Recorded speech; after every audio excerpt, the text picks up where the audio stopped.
Hotspot study 2.0 YouTube channel पर आपका हार्दिक स्वागत, अभिनंदन।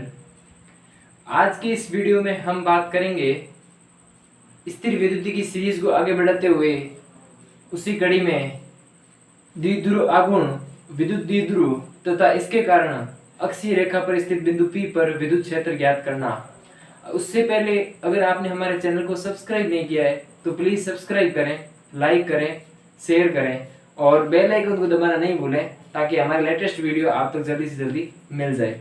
तो चलिए बात करते हैं विद्युत द्विध्रुव और द्विध्रुव आघूर्ण की। सबसे पहले बात करते हैं विद्युत द्विध्रुव की।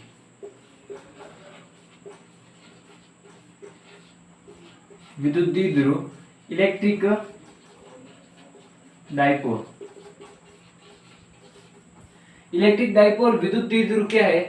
तो देखो, अपन ने बात की थी बिंदु आवेश के कारण विद्युत क्षेत्र ज्ञात किया था। अपन ने बात विद्युत क्षेत्र की परिभाषा अपन पढ़ी थी, कूलॉम के नियम के बारे में अपन ने पढ़ा था। तो देखो, कोई भी अपन समझते हैं विद्युत द्विध्रुव को तो सबसे पहले देखो क्या करते हैं कि एक कोई दो आवेश लेते हैं अपन, प्लस क्यू और माइनस का क्यू। दो आवेश प्लस क्यू तथा माइनस क्यू। अब यहाँ पे दो आवेश कैसे लेने हैं जिनका क्या हो, परिमाण तो समान हो, जिनका क्या हो, परिमाण समान हो। परिमाण समान का मतलब है कि जैसे ये कोई 10 कूलॉम आवेश है तो ये भी 10 कूलॉम आवेश होना चाहिए। ये बात होगी परिमाण समान। तथा विपरीत प्रकृति का आवेश, ये प्लस का हो ये माइनस का हो, तथा इनके मध्य की दूरी 2a। दो विपरीत प्रकृति के आवेश तथा परिमाण में समान तथा उनके बीच की दूरी 2a हो, इन ऐसे दो आवेशों के इस पूरे निकाय को अपन क्या कहते हैं, विद्युत द्विध्रुव कहा जाता है। क्या कहा जाता है? इलेक्ट्रिक डाइपोल, विद्युत द्विध्रुव कहा जाता है। तो ये बात हुई विद्युत द्विध्रुव की। समझ में आ गया कि यहाँ पे क्या हो, 10 कूलॉम 10 कूलॉम अपन उदाहरण लिया कि जैसे परिमाण में समान तथा विपरीत प्रकृति का आवेश हो और उनके मध्य दूरी 2a हो। अब दूरी यहाँ पे 2a क्यों ली सर? आप बोलोगे कि सर यहाँ पे 2a दूरी क्यों ली, सिर्फ a क्यों नहीं ली? तो इसलिए कि जैसे मैं यहाँ पे a लूंगा, अब अगर अपन बात करें कि इसके अक्षीय दूरी पर अपन ज्ञात करेंगे। अक्ष इसको अक्ष बोला जाता है। ये जो बीच की दूरी है इसको क्या बोला जाता है, ये वाले को क्या बोला जाता है, अक्ष। तो इससे r दूरी अपन को ये कोई बिंदु P है। अब P पर अपन को कोई विद्युत क्षेत्र ज्ञात करना है तो अपन क्या करेंगे, दूरी अपने जैसे यहाँ से लेंगे, जैसे अपने पास जैसे ये दूरी लेंगे तो यहाँ से दूरी लेनी पड़ेगी अपने को। तो ये कितनी हो जाएगी, a/2। ये भी कितनी हो जाएगी, a/2। तो क्या अपने पास गणना क्या हो जाएगी, कठिन हो जाएगी। इसलिए यहाँ पे क्या ली, 2a दूरी ली ताकि दोनों को आधा करेंगे अपन तो अपने पास क्या हो जाएगी, a दोनों दूरी हो जाएगी। ये भी ये हो जाएगी, ये होगी। तो ये हर वाली समस्या नहीं रहेगी। इस कारण यहाँ पे दूरी थी 2a और कोई रीजन नहीं है वैज्ञानिकों का। तो अपन इस निकाय को क्या कहेंगे, अपन विद्युत द्विध्रुव अपन कहेंगे। विद्युत द्विध्रुव क्या कहेंगे, प्लस क्यू आवेश और ये माइनस क्यू आवेश और दूरी कितनी हो गई, 2a। इस पूरे निकाय को अपन क्या कहेंगे, अपन कहेंगे विद्युत द्विध्रुव। क्या कहेंगे, विद्युत द्विध्रुव। अब बात आती है अपने पास द्विध्रुव आघूर्ण की। किसकी बात आती है, द्विध्रुव आघूर्ण की।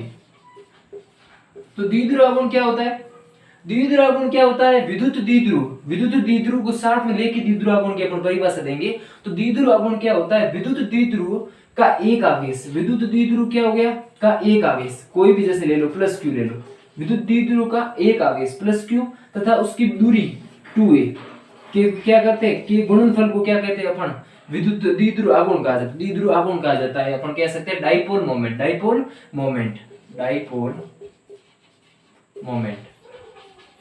किसको कहते हैं, विद्युत द्विध्रुव का एक आवेश तथा उसके बीच की दूरी 2a की गुणनफल को क्या कहते हैं, डाइपोल मोमेंट कहते हैं। तो इसको किससे प्रदर्शित करते हैं, p सदिश से। किससे प्रदर्शित करते हैं, p सदिश से। तो क्या हो जाएगा, p सदिश बराबर 2aq। अब सदिश से लिखा है तो आप समझ गए होंगे ये कैसी राशि है, सदिश राशि है। किस प्रकार की राशि है, सदिश राशि है। अब सदिश राशि बात करते ही आप पूछोगे सर कि ये जो सदिश राशि है तो इसकी दिशा किस तरफ होगी? तो दिशा इसकी होगी माइनस क्यू आवेश से प्लस क्यू आवेश की होगी, मतलब इस तरफ, ये दिशा। तो आपको समझ में आ गया होगा कि विद्युत द्विध्रुव क्या है और द्विध्रुव आघूर्ण क्या चीज है। तो अपन को सब सिर्फ है कि दो आवेश है, उसके बीच की दूरी 2 है, उसके गुणनफल को क्या कहते हैं अपन, विद्युत द्विध्रुव आघूर्ण कहा जाता है। इसका पूरा नाम हो गया विद्युत द्विध्रुव आघूर्ण। अब अपन बात करेंगे एक डेरिवेशन की ओर बढ़ेंगे। इसके कारण इसके अनुप्रयोग कह सकते हैं कि विद्युत द्विध्रुव आघूर्ण के कारण अक्षीय रेखा पर और निरक्षीय रेखा पर विद्युत क्षेत्र ज्ञात करना। तो सबसे पहले आपको बात होना चाहिए कि सर अक्षीय रेखा क्या होती है और निरक्षीय रेखा क्या होती है। तो अक्षीय रेखा तो इसको कहा जाता है, जैसे ये प्लस क्यू आवेश है, ये माइनस क्यू आवेश है, तो इस जोड़ने वाली रेखा के अनुदिश ये तो होगी अक्षीय रेखा। और जो ये इसका केंद्र बिंदु है O, इसके मतलब लंबवती है, इसको बोलते हैं निरक्षीय रेखा। क्या बोलते हैं? निरक्षीय रेखा। तो इस वीडियो में अपन बात करेंगे सिर्फ और सिर्फ किसकी? अक्षीय रेखा की। निरक्षीय रेखा की अपन क्या करेंगे? बात अगले वीडियो में करेंगे। तो आइए चलते हैं उस डेरिवेशन की तरफ। तो हेडिंग हो जाएगी इस वीडियो का मतलब इस टॉपिक की या इस डेरिवेशन की कि विद्युत द्विध्रुव आघूर्ण के कारण, विद्युत द्विध्रुव आघूर्ण के कारण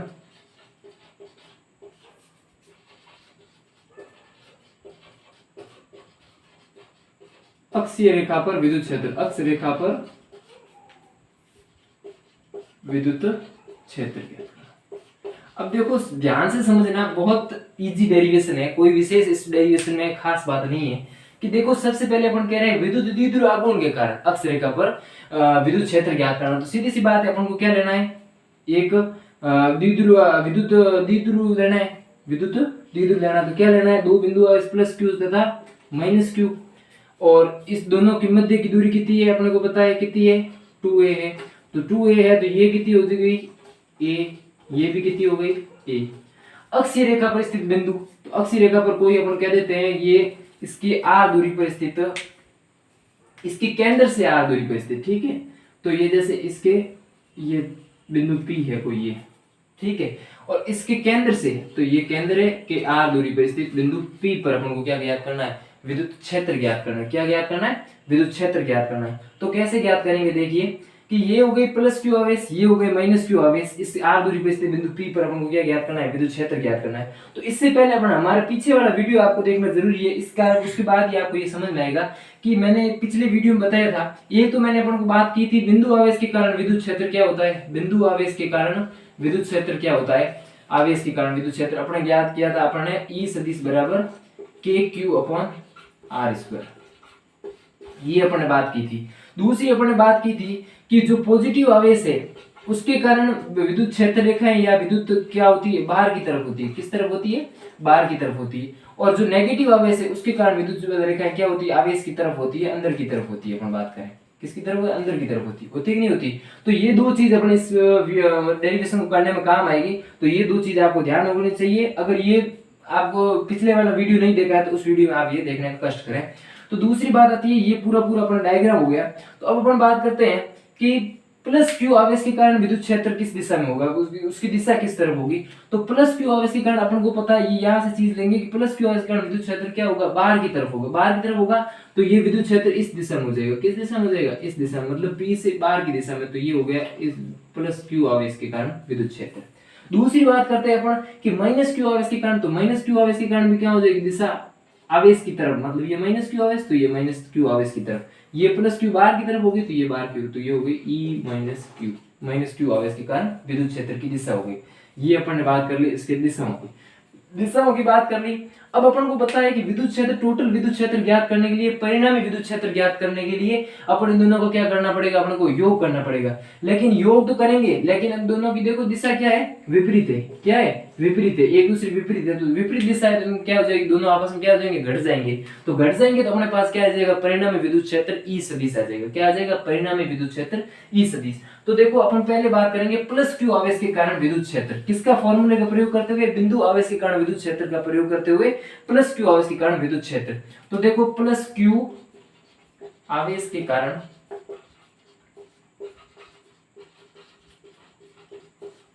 विद्युत क्षेत्र। अब प्लस क्यू आवेश के कारण विद्युत क्षेत्र क्या हो गया?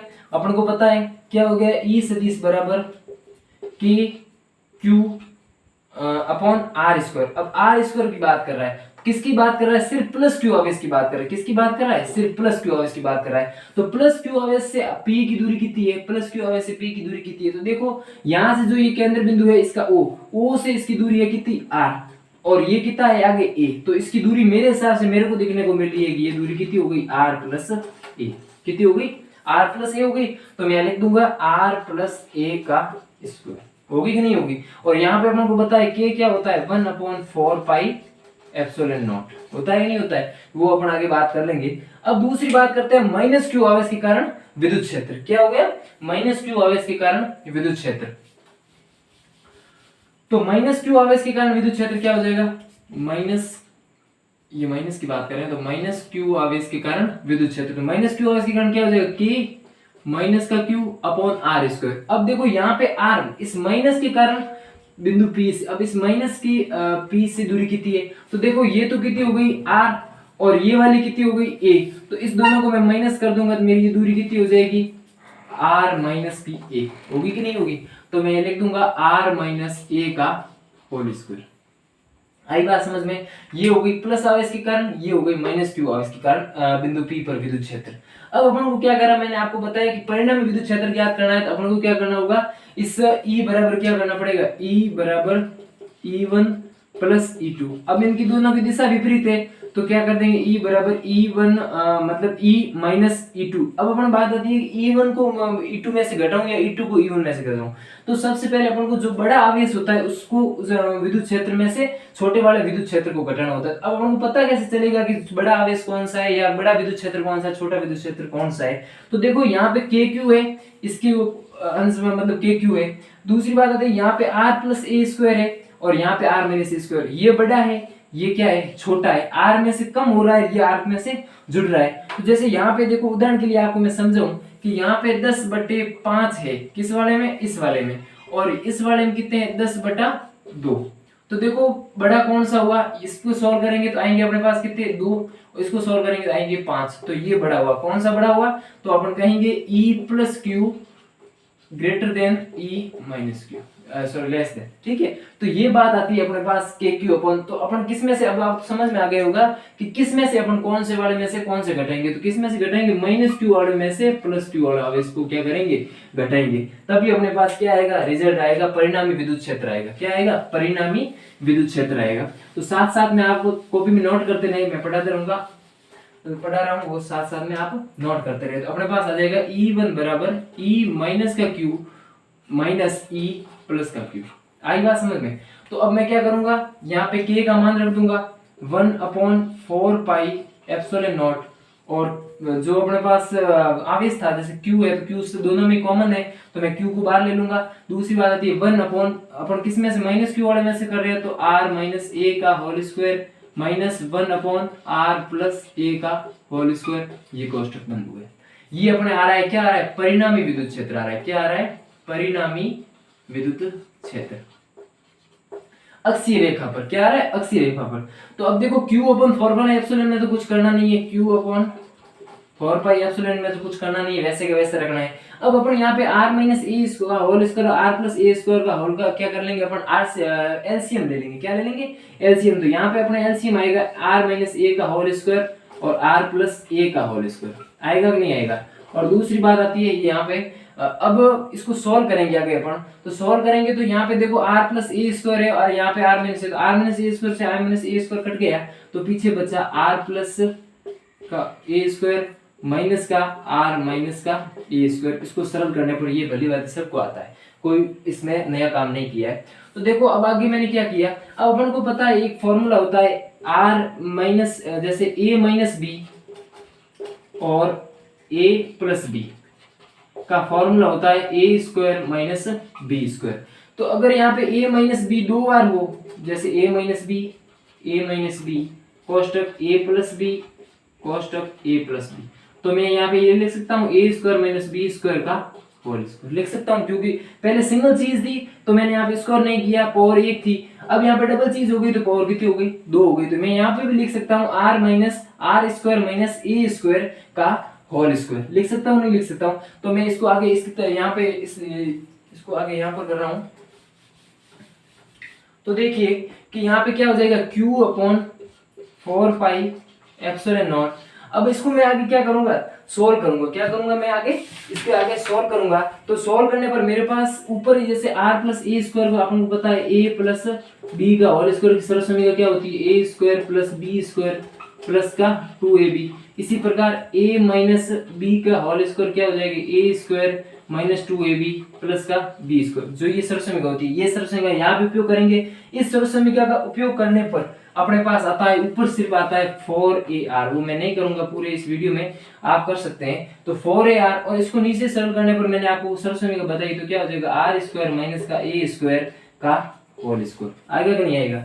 अब अपने को पता है कि जो ये दूरी r है, क्या है ये r, ये क्या है, बहुत बड़ी है। किसकी तुलना में, a की तुलना में। a की तुलना में दूरी r है, वो क्या है, बहुत बड़ी है। तो मैं क्या कर सकता हूँ, इस a को क्या कर सकता हूँ, नगण्य मान सकता हूँ। क्या मान सकता हूँ, नगण्य मान सकता हूँ। अब नगण्य इस गुणे वाले को नहीं बांटना है, हमेशा नगण्य मानते वक्त जोड़ या कोई भी अगर जोड़ में है या क्या है मतलब घटाने पर मतलब बाकी में है, तब तो अपन क्या किसी को नगण्य मान सकते हैं। अन्यथा जैसे कोई गुणे में है या कोई भाग में है तो अपन नगण्य नहीं मान सकते। ये आप बात हमेशा ध्यान रखनी। तो इस ए को नहीं माननी, क्यों ए को माना तो ये पूरा पूरा सूत्र अपने पास रिजल्ट क्या आ जाएगा, 0 आ जाएगा, जो कि अपन को आंसर नहीं मिलेगा। तो इसलिए अपन क्या करना, इस ए स्क्वायर को क्या करना है, नगण्य मानना है। तो यहाँ पे ए स्क्वायर इसके ऊपर पावर है, तो यहाँ पे क्या हो जाएगा q upon 4 pi epsilon not, और ऊपर हो जाएगा 4ar, नीचे हो जाएगा r की पावर 4। होगा कि नहीं होगा। तो ये बात आती है कि r की पावर 4 हो गई। अब अपन डेरिवेशन को आगे बढ़ाते हुए बात करते हैं। तो इसको नगण्य मानने पर क्या रिजल्ट आता है, देखिए कि यहाँ पे q upon 4 pi epsilon not, ठीक है। अब देखो 4ar अपॉन क्या है, 4ar अपॉन r की पावर 4, ये अपने पास रिजल्ट आया, अपन सरल करके रखा था। अब आपको पता है ऊपर आ रहा है नीचे आ रहा है, तो मैं कर दूंगा, तो नीचे आ जाएगा q upon 4 pi epsilon not 4a, नीचे आ जाएगा r3। आएगा कि नहीं आएगा। अब देखो मैं ऊपर गणित लगाता हूँ थोड़ा सा कि q upon 4 pi epsilon not है। अब देखो यहाँ पे मैं इसको 2 गुना 2 लिख सकता हूँ और a लिख सकता हूँ, नहीं लिख सकता हूँ। क्यों लिखा, क्यों अपने को पता है 2aq अपने पास क्या होता है, विद्युत डाइपोल, क्या होता है इलेक्ट्रिक डाइपोल मोमेंट, विद्युत द्विध्रुव आघूर्ण होता है कि नहीं होता है। तो मैं यहाँ पे लिख सकता हूँ इस पूरे को क्या लिख सकता हूँ, विद्युत डाइपोल लिख सकता हूँ। तो मेरे पास फॉर्मूला क्या आएगा, देखिए रिजल्ट की करीबी है जस्ट अपन। तो देखो E सदिश बराबर अपने पास क्या आ जाएगा, P और 2P upon 4 pi epsilon not, 2P सदिश अपॉन 4 पाई एप्सिलॉन नॉट। और तो कोई अपना रिजल्ट ये नहीं, यही तो जो पीछे अपन बच रहा है। अब इस 2 से मैं क्या करूंगा, ये घटा दूंगा। तो E सदिश बराबर P सदिश अपॉन 2 पाई एप्सिलॉन नॉट। तो ये रिजल्ट अपने पास इस वीडियो में आता है कि भाई 2p 4 पाई एप्सिलॉन नॉट, जो रिजल्ट आया अपने पास 2aq, ये अपने पास क्या हो गया, डाइपोल हो गया। तो अपन बात करते हैं कि p सदिश 2p सदिश अपॉन 4 पाई एप्सिलॉन नॉट। अब अगर आपकी बुक्स में दे रखा है कि इसको काटा हुआ नहीं है, यहाँ तक रिजल्ट दे रखा है, कहाँ तक दे रखा है, यहाँ पर रिजल्ट दे रखा है, तो दोनों ही सही है। ये लिखो या ये लिखो, सेम रिजल्ट, ठीक है।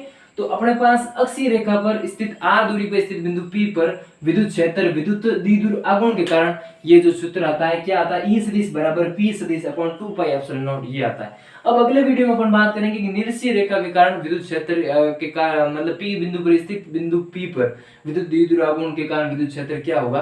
तो देखते रहिए और हमारे चैनल पर बने रहिए। वीडियो अच्छा लगे तो लाइक करें, शेयर करें। धन्यवाद, बहुत बहुत धन्यवाद।